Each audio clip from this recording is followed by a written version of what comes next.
In this video, we'll be discuss. This is the fifth day. In this video, we'll be discussing about size perception. In the last 2 to 3 videos, we discussed about depth perception and distance perception and monocular cues and binocular cues. As you know, depth perception and distance perception is divided into monocular cues and binocular cues. We talked about depth perception and distance perception and monocular cues in one video, and we have a special video for binocular cues. I will give you the videos in the end of the description. You can watch.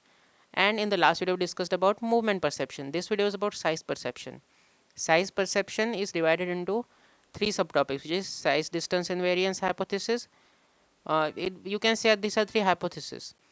Size, distance, invariance hypothesis, also known as SDIH, familiar size theory or Q, and theory of direct perception. Now, I want to tell you something, that is theory of direct perception. We will see that in the next video. The next video will be about errors of perception, and that topic is quite small, so I will be before you're getting into that topic in the next video, first we'll discuss about theory of direct perception, and we will talk about that topic completely in the next video.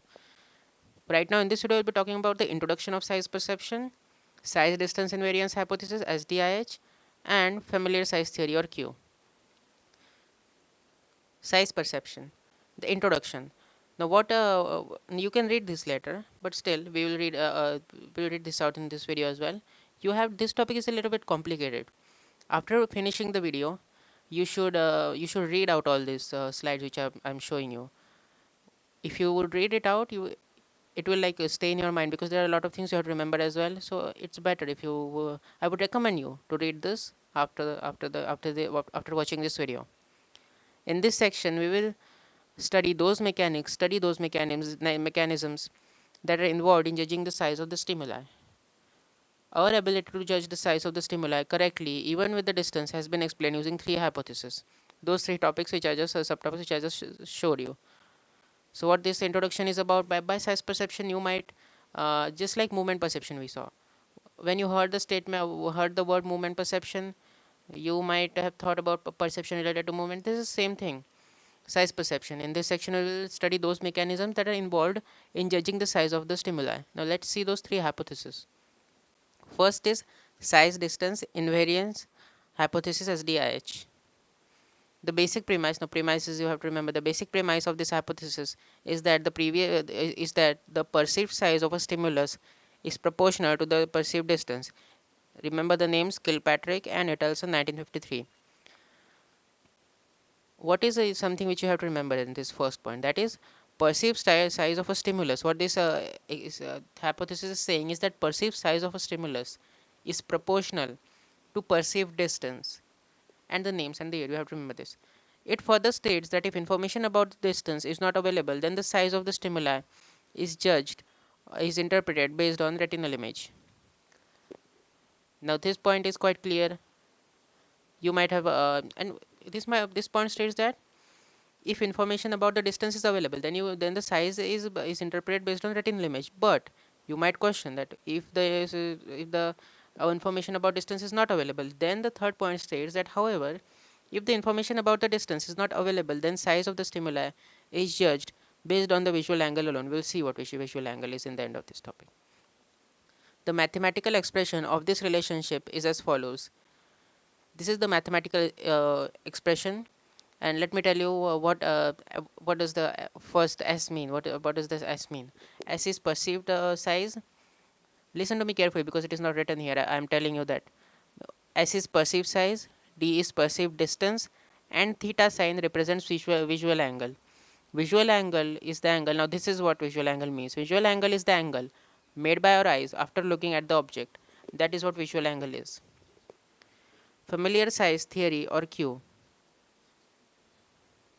This Q is used to judge not only size but also the distance and depth of the stimuli. So what this Q, let's read first. Visual angle decreases with the decrease in the distance.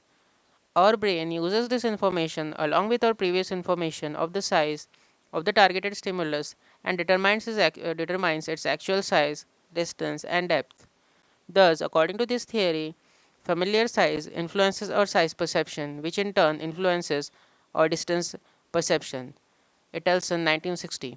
However, later two psychologists, Gogel and Da Silva in 1987, proposed that the theory of familiar size is valid in all conditions. Now let's understand point wise. First point states that this cue is used to judge not only size but also the distance and depth of the stimuli. So what this cue is used is it is used to judge not only the size. This is a part of size perception. This is a hypothesis of size perception. But this is a cue which is not only used to judge size. It is also used to judge distance and depth of the stimuli. And this is something which is you have to remember, visual angle decreases with the decrease in the distance. Our brain uses this information along with our previous information of the size of the targeted stimuli. Now, previous information of size means familiar size. You're familiar to it as stated by the name of this hypothesis, familiar size theory or cue. Our brain uses the information along with our previous information of the size of the targeted stimulus and determines its actual size, distance, and depth. So our brain, it uses the information it knows along with along with the previous information about the size of the stimulus, about the size of the targeted stimulus which you know, and it determines its actual size, distance, and depth. Thus, according to this theory, familiar size influences our size perception, which in turn influences our distance perception.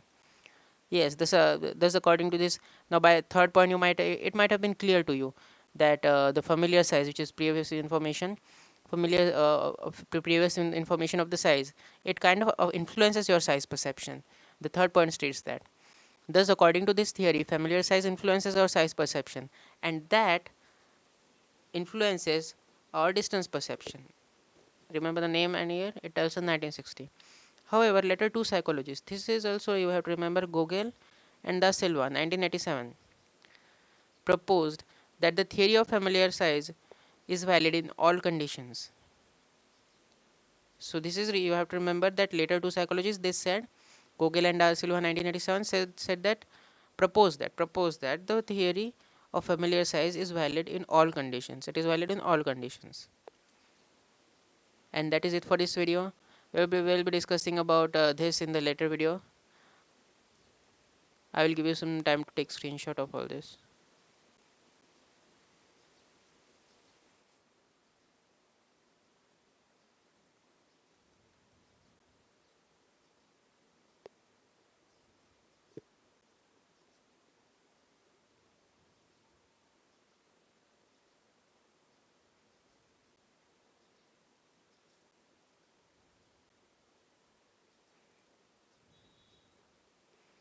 And I guess that is it for this video. Tomorrow we'll be talking about errors in perception. It is divided into illusions and hallucinations.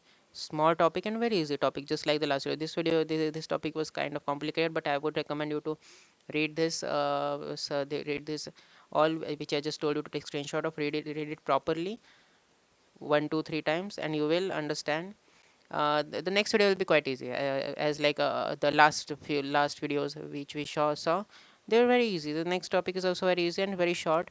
That is the reason why I'm putting the third hypothesis in the next video so that you might watch that video as well. And after that we'll be discussing about illusion, types of illusion, because as I told you, in the next video we'll be discussing about errors in perception. It is divided into illusions and hallucinations. So that is why in the next video we'll talk about that, and in the next video of that next video we'll talk about types of illusions. Until then, I would recommend you to subscribe to the channel and on the bell icon so you don't miss out. I'll be uploading videos every day for the next 30 days. Today was day 5, and to stay notified, just on the bell icon and subscribe to the channel. And if you want to leave a like, you can leave a like.